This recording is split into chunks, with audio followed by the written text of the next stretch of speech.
নাহমাদুহু ওয়া নুসাল্লি আলা ৰাসূলিহিল কাৰীম আম্মা বা'দ।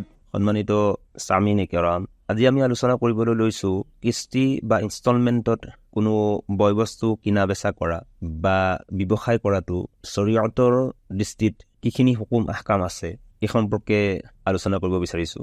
আমাৰ সমাজত আমি যিসকল মধ্যবিত্ত শ্ৰেণীৰ লোকে বসবাস কৰোঁ, এইসকল মানুহৰ কাৰণে যিকোনো এটা দামী বস্তু একেটা সময়তেই সম্পূৰ্ণ নগদ ধন দি পেলাই কিনি অনাটো কেতিয়াবা সম্ভৱ নহয়। যেনে কোনো AC বা ফ্ৰিজ ইত্যাদি যদি প্ৰয়োজন অৱস্থাত ল'বলগীয়া হয় আৰু সেই বস্তুটো আমি দোকানদাৰৰ ওচৰত গৈ কিস্তি কিনিবৰ কাৰণে কথা বতৰা পাতোঁ, এই ক্ষেত্ৰত যদি আমি সতৰ্কতা অৱলম্বন নকৰোঁ তেতিয়াহ'লে আমাৰ সেই ব্যৱসায়টো বা সেই কিনা বেচা কৰাৰ যিটো ছিষ্টেম আছে সেইটোত সুদ আহি যোৱাৰ সম্ভাৱনা থাকে। আৰু যদিহে সুদ আহি যায় তেতিয়াহ'লে আমাৰ সেই ব্যৱসায় কৰাটো বা বেচা কিনা কৰাটো আমাৰ কাৰণে হাৰাম হৈ যায়। গতিকে আমাৰ উলামাই কেৰামসকলে বিভিন্ন ফাটাৱাৰ কিতাপত এই সম্পৰ্কে এইখিনি কথা লিখিছে। আৰু তাৰ উপৰিও চন্দ এহেম আছৰি মাছাইলত দাৰুল ইফতা দাৰুল উলুম দেওবন্দৰ এই সম্পৰ্কে এই মাছাইলটোৰ লিখিছে।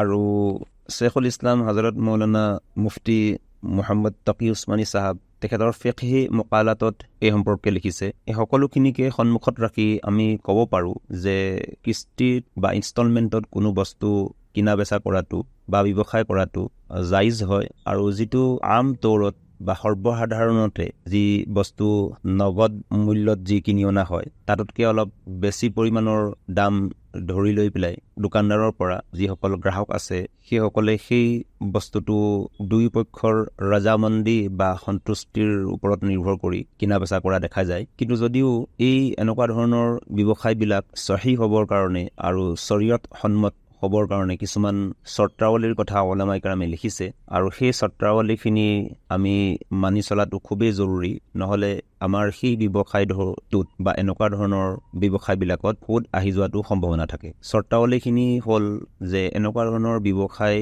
সংগঠিত কৰাৰ সময়ত যিটো বস্তুটোৰ কিমত আছে বা দাম আছে বা মূল্য আছে সেইটোক মুতায়ন বা নিৰ্দিষ্ট কৰি ল'ব লাগিব। যদিহে বস্তুটো নগদ কিনা বেচা কৰা হয় তেতিয়াহ'লেতো কোনো প্ৰশ্নই নাহে। আৰু যদি বাকীত কিনা হয় বা কিস্তিত কিনা হয় তেতিয়াহ'লে তাৰ যিটো দাম হয়, ধৰি ল'লোঁ যেনিবা ACটোৰ মূল্য 50,000 বজাৰৰ মূল্য, কিন্তু বাকীত কিনাৰ কাৰণে আৰু কিস্তি ৱাইজ কিনাৰ কাৰণে সেই বস্তুটোৰ মূল্য 60,000 বুলি ধৰি লোৱা হ'ল। আৰু 60,000 ধৰি লোৱাৰ পিছত কিমানটা কিস্তিৰ ভিতৰত সেই ধন বা বাকী দিবলগীয়া ধনখিনি আদায় কৰিব লাগিব সেইটো কথাও সন্মুখত আনি আলোচনা কৰি সিদ্ধান্ত কৰি ল'ব লাগিব। এনেকুৱা ধৰণৰ ব্যৱসায় ক্ষেত্ৰত খিলাফে জিন্স হ'ব লাগিব, অৰ্থাৎ টকা পইচা সোণৰূপ হ'ব নালাগিব, কিয়নো টকা পইচা সোণৰূপকো শৰীয়তৰ দৃষ্টিত একেই ধৰা হয়। গতিকে কিস্তিত টকা পইচা কিনা বেচা কৰাটো জাইজ নহয়, বালকে হাৰাম হয়। এনেকুৱা ধৰণৰ কিস্তিত আদায় কৰিবলৈ যাওঁতে যদি গ্ৰাহকে কোনো এটা কিস্তি কোনো এটা মাহৰ যি তাৰিখত দিবলগীয়া আছিলে যদি 2-এদিন দেৰিও হৈ যায় তেতিয়াহ'লে দেৰি হৈ যোৱাৰ বাবদ টোটেল যিটো বস্তুৰ মূল্য আছিলে, যেনে 60,000 আছিলে ACটোৰ মূল্য, তেতিয়াহ'লে সেইটো 65,000 বা 62,000 হৈ যাব নোৱাৰিব। তাখিৰ বা দেৰি হৈ যোৱাৰ কাৰণে কিস্তি আদায় কৰাৰ ক্ষেত্ৰত জুৰ্মানা বা লেট ফাইন হ'ব নোৱাৰিব বা এনেকুৱা ধৰণৰ চৰ্তাৱলী থাকিব নালাগিব। আৰু যিজন ব্যক্তিয়ে কিস্তি বা ইনষ্টলমেণ্টত যিটো বস্তুৱেই কিনিব সেই বস্তুটো তেওঁৰ মিল্কিয়তত বা তেওঁৰ অধীনত আহি যাব লাগিব। এনেকুৱা নহয় যে কিস্তি সম্পূৰ্ণকেইটা আদায় কৰাৰ পিছতহে বস্তুটো তেখেতক ডেলিভাৰী দিয়া হ'ব বা চমজাই দিয়া হ'ব ইত্যাদি যিমানখিনি চৰ্ত আছে এইখিনি সন্মুখত ৰাখি পেলাই যদি কোনো বস্তু কিস্তি বা ইনষ্টলমেণ্টত কিনা বেচা কৰা হয় তেতিয়াহ'লে এইটো শৰীয়ত সন্মত হ'ব। অন্যথা এনেকুৱা ধৰণৰ চৰ্তখিনি সন্মুখত নাৰাখি যদি কোনো বস্তু কিনা বেচা কৰা হয় কিস্তি হিচাপে বা ইনষ্টলমেণ্ট হিচাপে তেতিয়াহ'লে আমাৰ কাৰণে এইখিনি জাইজ নহ'ব। কেতিয়াবা এনেকুৱাও দেখা যায় যে এনেকুৱা ধৰণৰ কিস্তি বা ইনষ্টলমেণ্ট ৱাইজত যি বস্তু বেচা কিনা কৰা হয় বা ব্যৱসায় কৰা হয় সেই ক্ষেত্ৰত দোকানীয়ে গ্ৰাহকৰ পৰা নিজৰ সুবিধাৰ কাৰণে কোনো বস্তুৰ মৰ্টগেজ বা বন্ধক বিচাৰে। আৰু এনেকুৱা কোনো বস্তুৰ যদি বন্ধক বা মৰ্টগেজ থাকে তেতিয়াহ'লে সেই গ্ৰাহকেও সময়মতে নিজৰ কিস্তিখিনি আদায় কৰাৰ ক্ষেত্ৰত অৱহেলা নকৰে। এনেকুৱা অৱস্থাত দোকানীয়ে যি বস্তুৰ বন্ধক ল'ব গ্ৰাহকৰ পৰা আৰু যদি সময়মতে আদায় কৰিব পাৰে তেতিয়াহ'লে সযতনে সেই বস্তুখিনি সম্পূৰ্ণ কিস্তি আদায় কৰাৰ পিছত সেই বস্তুটো ঘূৰাই দিব লাগিব। আৰু এই দৌৰানত এই সময়খিনিৰ ভিতৰত সেই দোকানীজনে বন্ধক লোৱা বস্তুটো নিজৰ ফাইদাৰ কাৰণে ব্যৱহাৰ কৰিব নোৱাৰিব।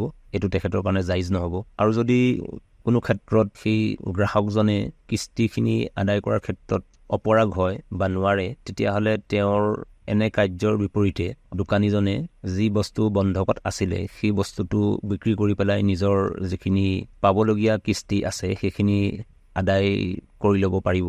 আৰু যদিহে সেই বস্তুটোৰ মূল্য বিকি পেলাই নিজৰ কিস্তিখিনি বা যিখিনি পাওনা আছিলে সেইখিনি আদায় কৰি দিয়াৰ পিছতো অলপ পইচা আৰু ৰাহি হৈ যায় বা বাচি যায়, সেইখিনি কিন্তু সযতনে আকৌ সেই গ্ৰাহকজনক ঘূৰাই দিব লাগিব। কেতিয়াবা আকৌ এনেকুৱা ধৰণৰ ব্যৱসায়বিলাকৰ ক্ষেত্ৰত দেখা যায় যে দোকানী আৰু গ্ৰাহকৰ মাজত ৩ নম্বৰ এজন ব্যক্তি, যিজনক জামানতদাৰ বুলি কোৱা হৈছে, বা তেওঁ গাৰাণ্টি লয় যে যদি কিবা কাৰণত গ্ৰাহকে তেওঁৰ কিস্তিখিনি আদায় কৰিব নোৱাৰে তেতিয়াহ'লে তেওঁ নিজৰ ফালৰ পৰা সেইখিনি আদায় কৰি দিয়াৰ ব্যৱস্থা কৰিব। এনেকুৱা ধৰণৰ গাৰাণ্টি যিসকলে লয় বা কোনো ব্যক্তিয়ে লয় বা কোনো প্ৰতিষ্ঠানেই লয়, তেতিয়াহ'লে এইটোক কাফালত বুলি কোৱা হৈছে।